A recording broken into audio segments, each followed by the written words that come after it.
দেশনেত্রী বেগম খালেদা জিয়া চেষ্টা করেছেন সবার জন্যই এমন কিছু করার যেটা শুধু সাময়িক স্বস্তি কিংবা সাময়িক সমাধানের বিষয় না হয়ে স্থায়ী সমাধানের, স্থায়ী কল্যাণের বিষয় হয়। আমরা প্রবাসী শ্রমিকদের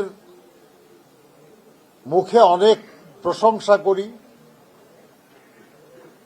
তাদের রেমিট্যান্স যোদ্ধা বলে মর্যাদা দেওয়ার চেষ্টা করি, কিন্তু তাদের কল্যাণে তেমন কিছু অন্য কেউ করে নাই। দেশনেত্রী বেগম খালেদা জিয়া প্রবাসী কল্যাণ মন্ত্রণালয় গঠন করেছিলেন,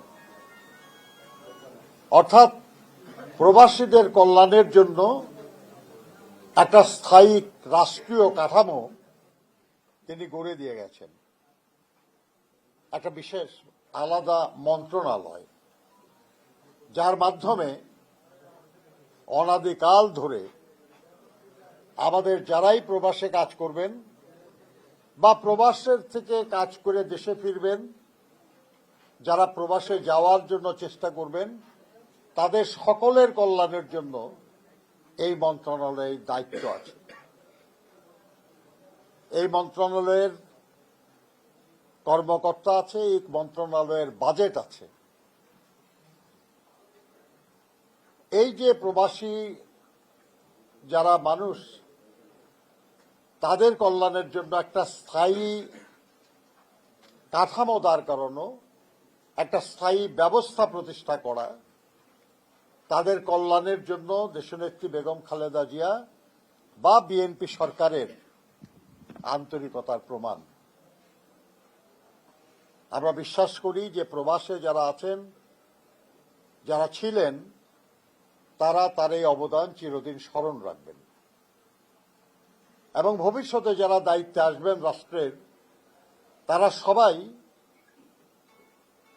প্রবাসী আমাদের ভাই বোন যারা দেশের অর্থনীতিতে অবদান রাখেন না শুধু, সারা দুনিয়ায় যারা বাংলাদেশের প্রতিনিধি হিসাবে কাজ করেন, তাদের জন্য নতুন নতুন কল্যাণমূলক কর্মসূচি নেবেন।